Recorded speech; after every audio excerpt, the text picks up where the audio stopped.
ကလေးတွေကကြီးကြရဲဆိုပြီးတော့ကြီးကြတတ်တဲ့အရွယ်တွေရှိတယ်ဆိုပြီးတော့ပြောရပါတော့ဒါပေမဲ့ကျွန်တော်အခုတော်တော်လေးကြော်ဖြတ်လာတာအခု2နှစ်နဲ့6လရဲရောက်ပြီပေါ့နော်ဒါ3နှစ်ပြည့်တော့မယ့်အချိန်ပေါ့ကျွန်တော်ကြီးကြတယ်ဆိုတဲ့အကြောင်းရင်းနဲ့ပတ်သက်လို့မေတယောက်အနေနဲ့ sharing လုပ်ချင်တာပေါ့နော်ကျွန်တော်တာမှကြီးကြရဲဆိုတာတိတ်မရှိဘူးတိတ်မရှိဘူးဆိုတာကြတော့အဲ့လိုမရှိအောင်ဘယ်လိုလုပ်လို့ရလဲမရှိဘူးဆိုတာအဲ့ဒါဆိုရင် emotional တွေမဲ့သွားတာလားဆိုမဟုတ်ဘူးเนาะအဲ့နှစ်ခုမရောစေချင်ဘူးပေါ့နော်ဘာလဲဆိုတော့သူကကြီးကြတာမရှိဘူးတက်နိုင်တဲ့လောက်ပေါ့နော်ဒါပေမဲ့အမြဲတမ်းလုံးဝကြီးမကြဘူးတည်မှာဒါပေမဲ့တချို့ကလေးတွေကြတော့ကြီးကြတယ်ဆိုတဲ့အရာမှာ2မျိုးရှိရပေါ့နော်ထိန်းလို့ရတဲ့ကြီးကြခြင်းရှိရထိန်းလို့မရတဲ့ကြီးကြခြင်းရှိရပေါ့နော်ကလေးတွေမှာ2မျိုးရှိရအဲ့မှာကျွန်တော်ဒါတော့ထိန်းလို့ရတဲ့ကြီးကြခြင်းထဲမှာပါတယ်ပေါ့နော်ကလေးဆိုတာမျိုးကတော့ကလေးတွေကြီးကြကလေးဆိုတာမျိုးကကြီးအမြဲကြမှာပဲပေါ့နော်ဘာဖြစ်လို့လဲဆိုတော့ကလေးဖြစ်နေတာ哦เนาะကလေးဆိုတော့ဒါလူလောကတွေဆက်ရောက်တာဆိုတော့သူတို့မကြိုက်တဲ့အကြောင်းအရာတွေသူတို့comfortable မဖြစ်တဲ့ပတ်ဝန်းကျင်တွေဒါတွေကိုနည်းနည်းတော့အကွက်ဖြစ်မှာပဲလေဒါသူတို့အပြစ်မဟုတ်ဘူးလေเนาะဒါကြီးကြတာဒါသူတို့ရဲ့သဘာဝပဲဒါပေမဲ့အဲ့ဒီကြီးကြတဲ့အနောက်ပိုင်းမှာသူတို့ရဲ့မိဘတွေသူတို့ရဲ့ caregiver တွေက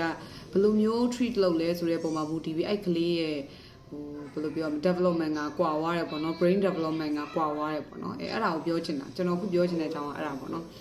ဘာလဲဆိုတော့ကျွန်တော်တို့ခုထားပါတော့ကျွန်တော်ဒါပြင်းတယ်ဆိုတဲ့အကြောင်းအရာမျိုးပြင်းတယ်ဆိုတဲ့အရာမျိုးလက္ခဏာမျိုးကျွန်တော်ပြတာမျိုးရှိတယ်တခါကြရင်တို့ကပြင်းတာကိုရိုးရိုးတန်းတန်းမပြောဘူးပြအကြီးကြပြီးခြေထောက်တွေစတည်မလားအော်ဘာညာအဲ့အခြေအနေထိတော့ကျွန်တော်တခါမှအရောက်မခံဘူးကျွန်တော်ဒါအဲ့ဒါတော့သိကြတယ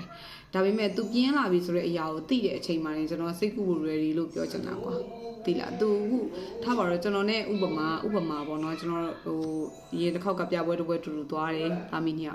exhibition ပေါ့နော်ဒီ photo exhibition ဆိုတော့ဓပုံပြပွဲဆိုတဲ့အခါကျတော့သူ့အတွက်လည်းအရင်တော့ပျော်စရာရဲလို့မဟုတ်ဘူးလေကစားခွင့်မှမဟုတ်တာဒါပေမဲ့ကျမမအားဘူးကျမသူ့ခေါ်သွားမှဖြစ်မယ်ဆိုတော့ကျမခေါ်သွားလိုက်တယ်အဲ့လိုအချိန်မျိုးမှာကျမနဲ့သားနဲ့2ယောက်သွားတဲ့အချိန်မှာကျမကျတော့အဲ့ပြပွဲမှာကျတော့ကျမအပေါင်းအသင်းရှိရဲစကားပြောဖို့လူတွေရှိရဲဆရာတွေရှိရဲအဲ့အမျိုးခါကျတော့ကျမစကားတွေပြောချင်သေးရဲဒါပေမဲ့ तू ကပါတယ်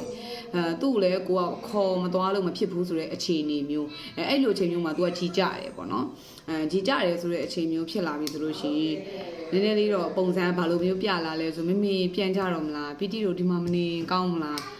ပီတီအိမ်ကိုပြန်လိုက်တော့မယ်ပီတီကပြန်ချင်နေပြီမမေကမပြီးသေးဘူးလားဆိုတာမျိုးအဲ့လိုမျိုးပေါ့နော်ဒါနည်းနည်းကြီးကြစပြုတ်လာတာပေါ့နော်အဲ့လိုအချိန်လောက်မှာပဲကျွန်တော်ကအဲ့ဒါကို break လုပ်လိုက်တယ်အဲ့ဒါကိုဆက်ဆွဲမထားဘူးအဲ့နင်ဘလို့ဖြစ်နေရလဲနင်ငိမ့်နေလေးဘလို့ဖြစ်နေရပဲဒီမှာမေအေးကလှုပ်လှုပ်နေတာပဲဆိုတော့အဲ့ဒါမျိုးပြောလိုက်ရင်ကလေးအဲ့နားမလဲဘူးလေသိလားကလေးကနားမလဲဘူးကလေ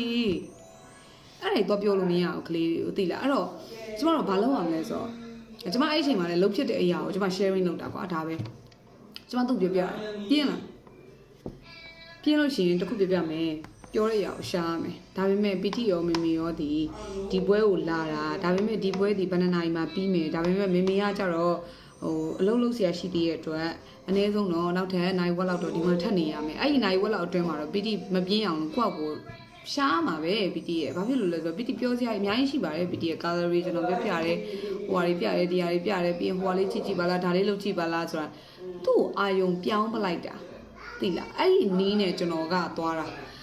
ာသူ့အောင်ပြောင်းလိုက်တဲ့အခါမှာ तू ကကြီးကြဖို့တော့အာယုံမရတော့ဘူးဘာလို့ဆိုတော့ तू ပြင်းသွားပြီပြင်းတာကိုမပြင်းအောင်ငါတို့ဘယ်လိုလုပ်မလဲပြင်းသွားစိတ်လူတွေရဲ့စိတ်သဘောထားကဘယ်လိုလဲဆိုတော့လူတွေကြာရင်ပြင်းတယ်ကွာဒါလူတိုင်းပဲအဲ့တော့အဲ့ကကြတော့အဲ့ဒီလိုမျိုးပြင်းလာပြီဆိုရင်ရောမပြင်းအောင်လူတွေကဘာလုပ်တက်လဲအဲ့ဒါကိုလေသူတို့ဘာသူတို့ရှာစေချင်လို့ကျွန်တော်ကအသက်2နှစ်ခွဲလောက်ရွယ်မှာတည်းကျွန်တော် train ခဲ့တာအခုဒါပြောမှဆိုအများကြီးဒါအပင်ပေါက်လာတဲ့အပင်လိုပဲကျွန်တော်တို့သိရမလားသူအများကြီးကျမနဲ့ပွဲတွေတူသွားလို့ရတယ်လိုပြောမယ်ကျမလုံနေတဲ့လုပ်ငန်းဆောင်တာတွေမှာလဲ तू က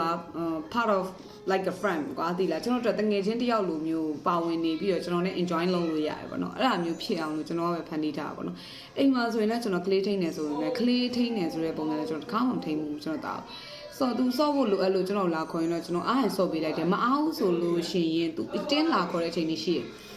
ပီတီကဆော့တယ်ဒါပေမဲ့ကျွန်တော်ကဒီဘက်မှာပေါ့အလုပ်ကိစ္စတစ်ခုခုနဲ့ကျွန်တော်မအားဘူးဆိုရင်ကျွန်တော် ပီတိမမေမအားဘူးမစော့ပေးနိုင်ဘူးပုံမှန်လည်းပြောလိုက်တယ်ဒါပီတိပြီးရင်ပီတိတခြားလို့ဒါပေမဲ့ TV တော့ကြည့်လို့မရဘူး